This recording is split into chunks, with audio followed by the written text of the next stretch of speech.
This brand is running about 8,000 active ads on Meta right now for a single product. And they're making, from what I heard, at least $10–15 million a month, probably more, with just an oregano oil soft gel. And the way Resilia is producing creatives at scale is a great example of how to scale on Meta in 2026. So let me break down their ad strategy, what they are doing right and what I would do differently. This analysis is based on my experience. If you don't know me, I'm Lorenzo. I talk about this stuff online here and on Twitter based on my experience managing about $100 million in ad spend for clients.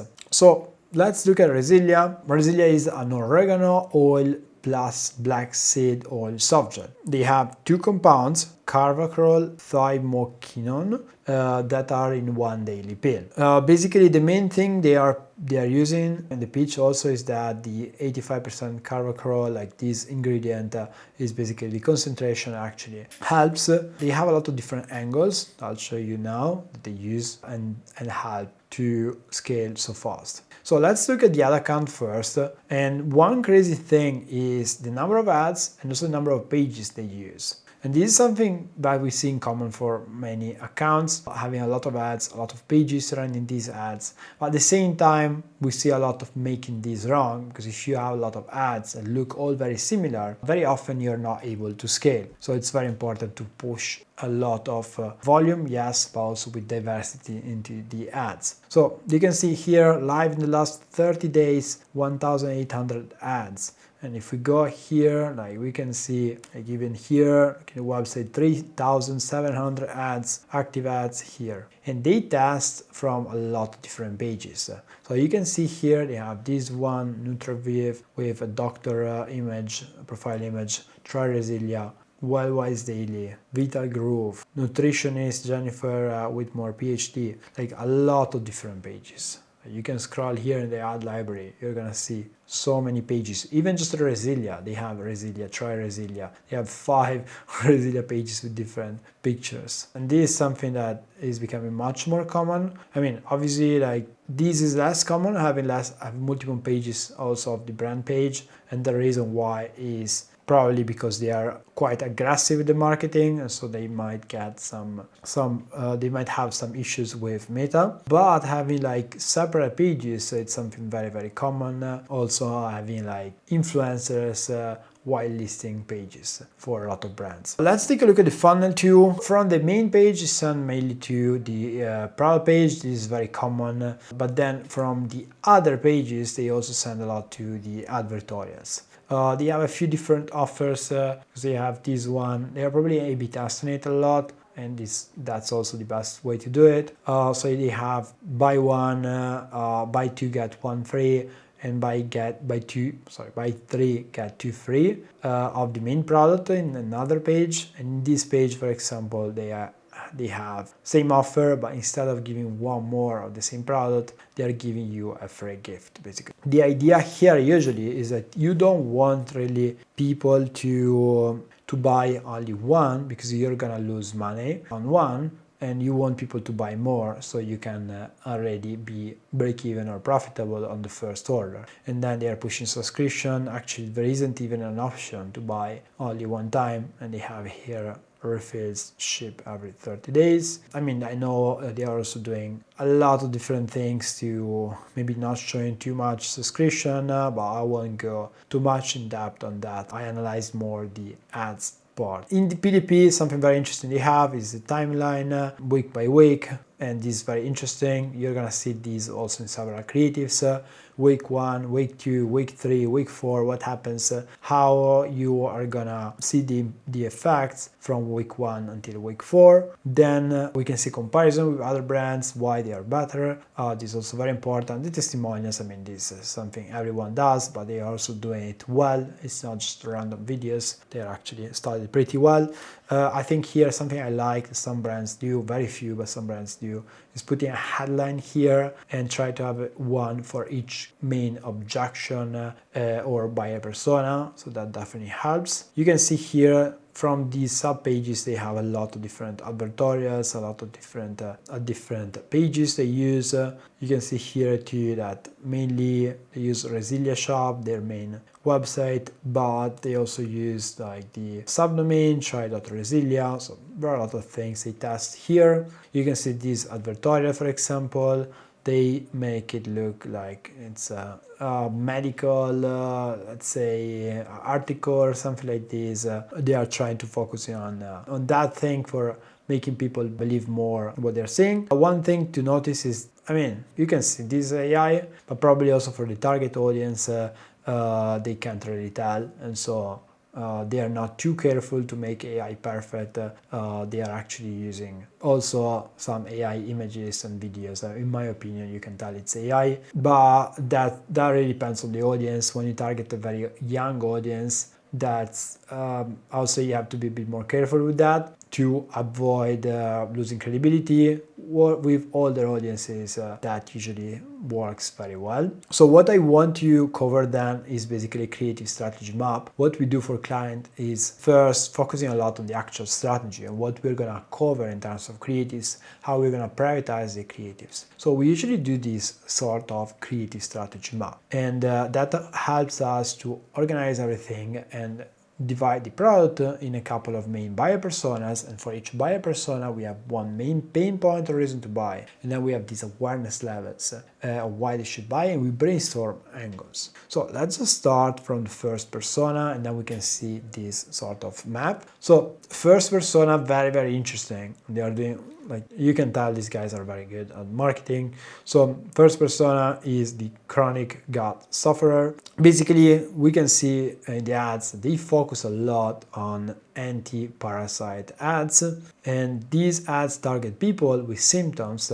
that can be later connected to the problem. The symptoms are things that are very important, and it's very difficult to scale to millions unless you are just in weight loss potentially, but to scale to millions a month with only targeting the actual problem. Usually what you want to do is target symptoms too, and you can connect how, like, people are not aware of the problem maybe, but they are aware of the symptom. So you can talk about the symptom and then telling them, look, this symptom means you have this problem. So let's take a look at this. I'm your stomach acid.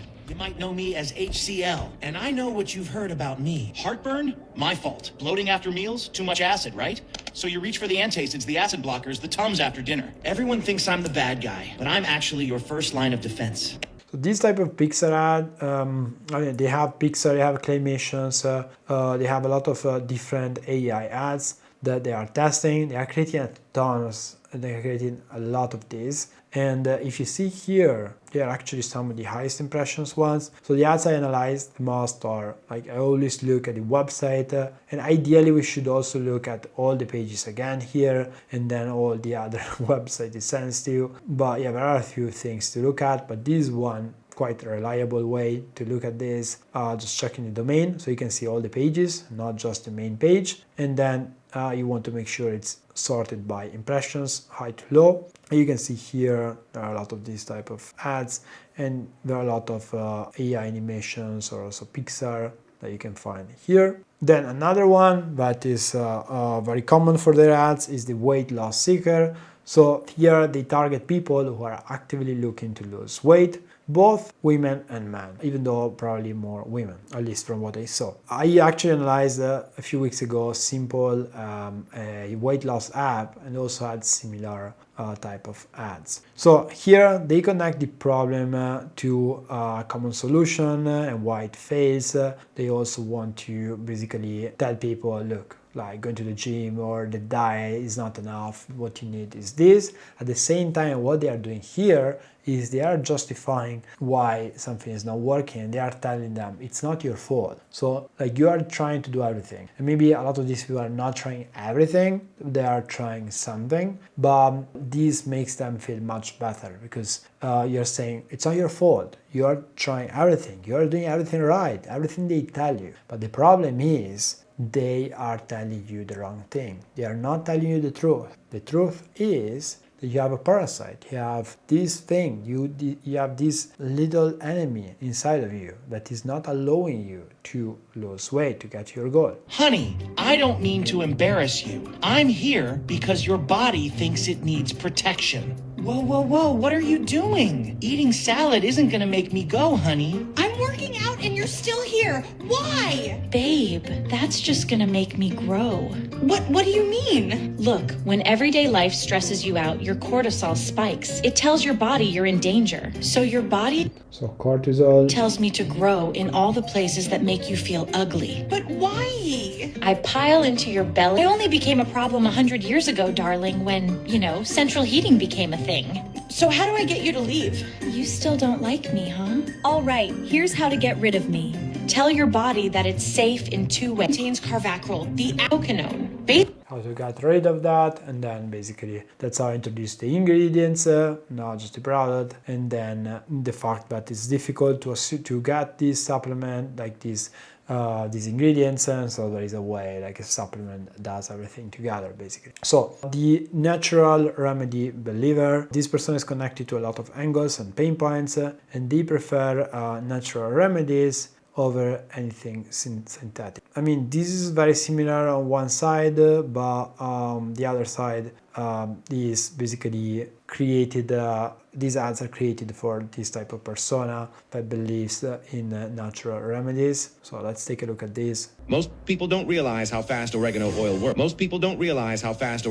works. Here's what happens inside your body in just the first 7 days. After just the first dose, your system absorbs 2 powerful This is something that has worked for years since AI has been around and started to work very well, and it still works very well for them. I don't see it working for most brands as it was working before, to be honest, but if you have a strong, for these products where you have a strong transformation, you have some strong claims, it can work very well, because if you can show the transformation in 7 days or 30 days, like obviously that's something very powerful, and it's shown very well with this type of format. compounds, carvacrol from oregano oil and thymoquinone from black seed oil. Together, they're like putting your body's natural defense against candida. Having a clue. And here's where it gets interesting. Supporting compounds. Many people notice real changes what feel pure, potent, and already trusted by thousands. But be quick. Then let's take a look then at the sort of strategy map. This is a very small one compared to what I usually create. But yeah, basically we can start by mapping the main buyer personas. They're just like a quick idea. Obviously it's not an in-depth buyer persona, like an in-depth map as we would usually do, but we can see they have these 3 main buyer personas, and then each buyer persona has different awareness levels and angles we can look at. Let's look at the angles.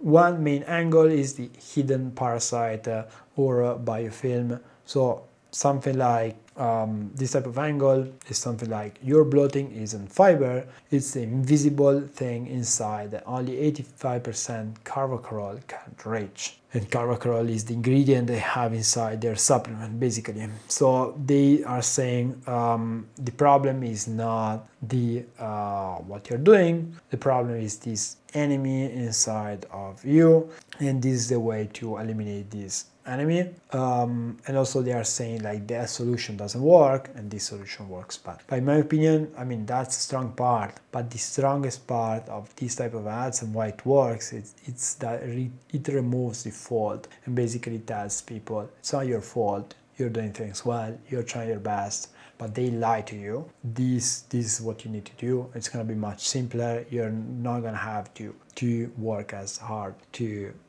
do this. So the pain point connected to this angle could be a lot of different stuff. So there are a few examples here. If you look at the advertorials, the pages they then use these same things also in the advertorial. So something they are doing also very well is what I think they are doing is taking the best ads that they see working best and then testing them with different advertorials that are specific for that. At the same time, they might just launch a new angle. Sometimes it might also not work, but then they say they probably say let's launch also a specific advertorial for this ad, and it might work when it's matched to the right funnel. But especially what works best is the best ads creating some pages, some funnels that are related to them. So you can see here And you can see like this AI pixel reclamation, like something that works well now is also doing the doctors. Just experiment a bit more, as many people are now trying that and testing that. Clenching your jaw in your sleep and that weird crawling feeling on your skin at night? Buddy, that's fucking parasites. Don't believe me? Here are 5 more signs your body's being eaten alive. And the last one, you won't see that to piss. Yeah, that's a fucking parasite colony.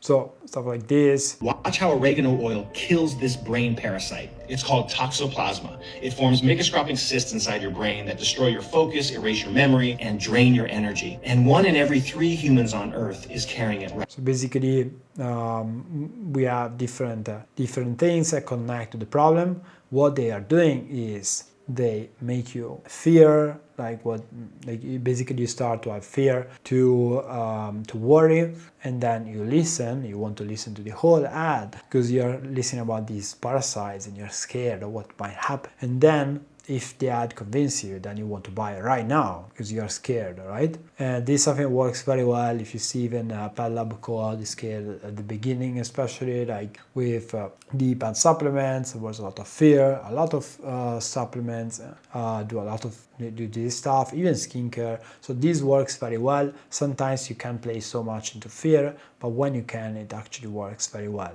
Then they are pretty aggressive with the marketing, so obviously there are things that you might want to take inspiration from and things that maybe you might not, but definitely it's something that works very well. Then another one is basically natural root cause authority. So this is mainly targeting people that are anti-pharma, talking about deworming, removing like the worms from your body. They use a lot of influencers or experts or someone that looks like or they act as some sort of expert in the ads. 9 out of 10 people taking oregano oil or black seed oil are doing it completely wrong because nobody told them about the 72-hour rule. And if you don't trust me, I've been practicing Ayurvedic medicine for over 10 years now. So nobody told them this, and then authority, so this is why you should listen to me. Now, because my family comes from a line of Ayurvedic doctors. So growing up, I was always taught the natural route instead of depending on antibiotics. These 2 oils together, everything oils. And then it continues with this basically. So the problem is still the parasite, but basically it's created to convince people that don't believe in pharma and they believe in natural remedies. Then another one is the hidden weight blocker. So basically reframes stuck weight as a cortisol and gut bacteria problem and not a diet. So basically introduces a different entry door. Before you buy another supplement from one of those Instagram weight loss brands and hope this one finally works, hear this. The weight loss industry loves women. So they're attacking the supplement industry basically, like they are scamming you, they are doing this to sell to you, not to make you better. Women over 30. You're frustrated. You've tried everything else. And you'll click add to cart at 11 p.m. when the bloat won't go away. They're counting on it. So they sell you one ingredient, usually some appetite suppressant or some injectable. So they sell you this, that is wrong, one ingredient. It kills cravings, sure, but it doesn't touch the actual problem. So what this does, and they are trying to not push it too much, otherwise maybe you're saying that it doesn't work as everyone does. But basically they are considering actually that works, but it works to remove the cravings. That's not the actual problem. It's not the root cause. Because the issue isn't only how much you're eating. This is very common. You introduce basically the root cause, you explain what's the root cause. Your body has an inflammatory response that decides how fat gets stored, especially around the midsection. When that response runs hot from stress, bad sleep, and the hormone shifts that start in your 30s, your body locks in stubborn belly fat around the middle as a protective. And then it just continues with this basically. So let's look now at the sort of creative strategy map, as I mentioned. So based on what they are testing right now, what we do with the creative strategy map, we basically map the main buyer personas and the main pain point or reason to buy for each one, the awareness levels, and for each awareness level specific angles. Here I only added one angle for each awareness level, but usually what we do is adding multiple ones for each awareness level and buyer persona. So here you see the 3 buyer personas we talked about before. I mean, they have more. These are the main ones, but they definitely have more. These, like, they are running like huge operation in terms of ads and everything. So obviously it's difficult to map everything, and it's just to have an overview. Here you can see, for example, here they have like this one, problem aware, stuck poop, bloated like a balloon, craves at night, or here, natural remedy believer, doctors won't tell you parasites cause your symptoms. So there are a lot of different angles here, and what I would usually do is just adding other ideas, brainstorming more stuff of what can be added here to scale even more. And also when we see some gaps here, for example, there are no unaware ads here, I'll definitely try to see if it's worth it to introduce some new ads and potentially fill in these gaps and try to scale more on these type of audiences. Obviously, like, I mean, at the end of the day, this is good to have, because when you create an ad, what you want to do is thinking specifically like, I'm gonna create this ad for this buyer persona that has this main pain point or reason to buy, and right now is problem aware, so they know the problem, they don't know the solution, and I'm gonna use this specific angle. And then you can choose also the format to communicate that angle well for that buyer persona. So that's why this is so important, and that allows you to understand if when you do the analysis or that can be just your search that you continue to improve, but also when you do your creative analysis, the more in-depth creative analysis every month, and you can see if adding new buyer personas, new angles, new awareness levels. So with that being said, I also want to show a quick overview of how they're scaling right now, and especially how, I mean, we saw how they are scaling right now, but also how they can scale even more, because usually every ad account has a bottleneck somewhere. What we see and how we analyze ad accounts for clients and for our own brands too is to basically look at the quantity, so the volume of ads, the quality of the ads, so basically the win rate, and then the strategy overall. Usually there is one thing that is the main bottleneck, one thing that we want to fix to scale even more. And obviously these guys scale very fast, and they're doing a very good job in terms of the actual ads. So how you scale a brand usually is by finding more winning ads. Obviously there is another part that is the EOV, LTV, the landing page and conversion rates, but one of the most important parts is how to find winning ads so you can scale more. You find winning ads by doing more ads and by improving your win rate.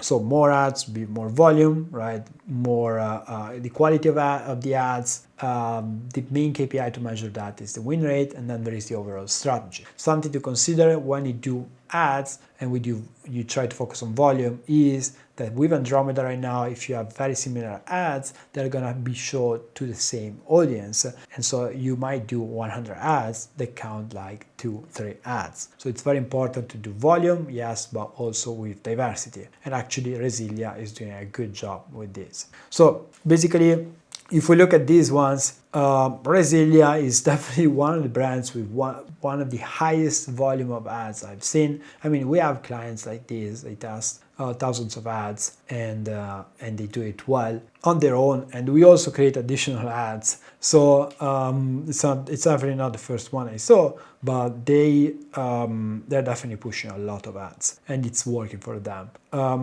So basically, the main thing that I usually do for this type of brands, or I recommend to do, is to just increase the volume. And even like in consulting calls or even like when we try to understand how we can scale more, the first thing I recommend is let's just push more volume, let's just do more ads, and then at a certain point what we're gonna see is the win rate is gonna decrease, or we are not gonna see a positive return on the additional investment in creating more ads. So at that point we can see, okay, what should we do? Maybe the bottleneck is not anymore doing more ads. It's not anymore everything is going well, we just should do more, but it starts to be, okay, there is a problem here. And that's when we can look more at the overall strategy and the actual quality of the ads and the win rate. So the quality would be how good the ads are the hooks good, the scripts, the editing, the creators. But at the end of the day, what's the main KPI to measure that, to make this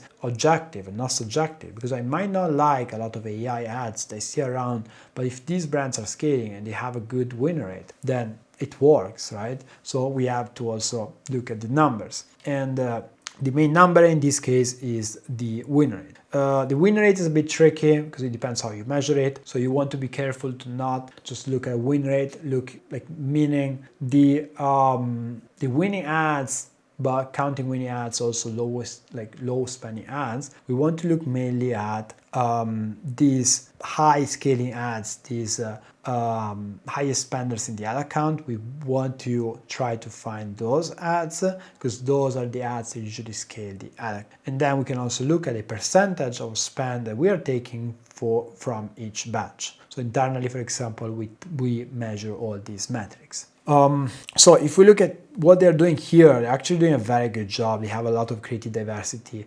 The ads look pretty good. I think the AI ads, personally, some of them, the ones with AR, with ROAS, with AI, they don't look amazing. Like a lot of them are not terrible. Some are, in my opinion, they might be much better. But apparently, they are working pretty well for them. So I would.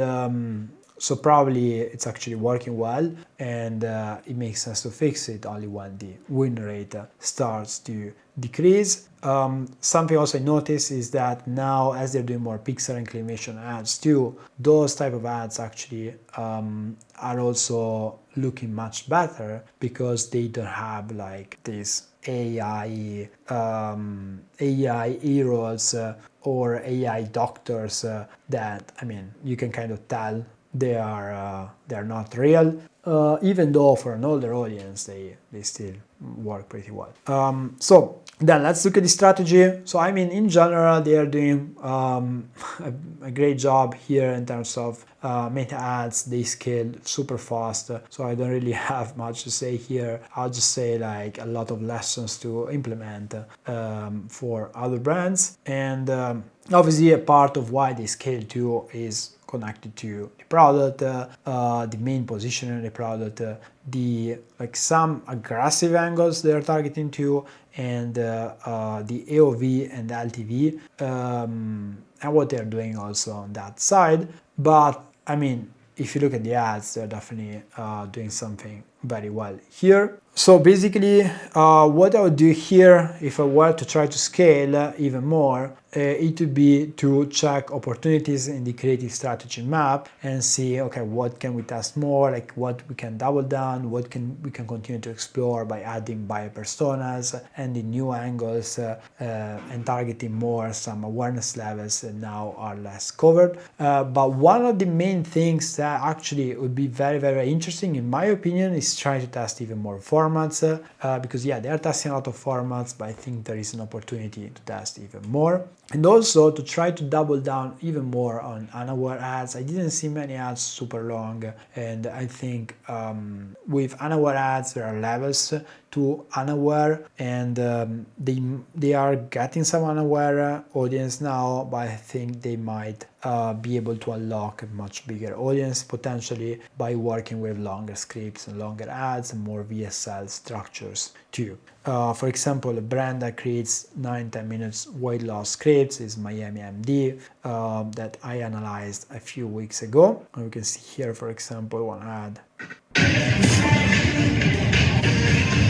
In Western beef, breaded turkey, please. So this is like a 9-minute ad. I'm not saying they have to do that, but obviously that allows them to target people that are much more difficult to convince. And when you get to this type of scale, like Resilia did, obviously there are opportunities to try to experiment a lot as they're doing, and potentially trying to go even more unaware, especially for the weight loss angle and parasite angle. Then yeah, as I said, the main thing is really the formats, because what we see working very well is once you find like a winning angle that works well, you basically have a big audience you can target with that angle, but you're not going to target all of them with just a couple of formats. So that's why you need to introduce a lot of different formats, and that's what we also do. And because we see it's like one of the quickest wins, especially for brands that are already spending a lot. These are just some examples from our team and our clients that we created. So for example, Pixar, they already do that. Authority with real people, they are not doing that. So that would be a very good one. For example, here we have a real person, a real actor in a pharmacist setup in the studio. Like this would be a FaceTime format, podcast with real people. I think they don't have that either. Street interviews, I also think they don't have it with real people. And yeah, like this spokesperson format, so a lot of stuff. I mean, we do a lot of stuff with real people too. We see that still working better. Yeah, I would say probably that's something that could work well for them, especially for these type of brands that are scaling a lot also with AI, and I mean they're scaling a lot also with creators. But I think probably try to take a lot of these formats that they are creating with AI and doing it with real people, doing it in different formats. It should probably work very, very well. And also what I would do, like for example, this is one of these ads. So there's a big difference between a prenatal that checks the box. If my stomach's sticking out like this, I've got that little So these are real creatives we created for clients, for example. And in general, I would say like adding like at least real people as authority figures, even if they're not like maybe a real pharmacist or a real expert, that would help. I mean, they are doing that with creators. I think in a more professional studio, like professional setup, we see that working very well. So I think that might work for them. But also for them potentially at this stage, using actual real authority figures, that could work very well. And that's something we do sometimes with clients.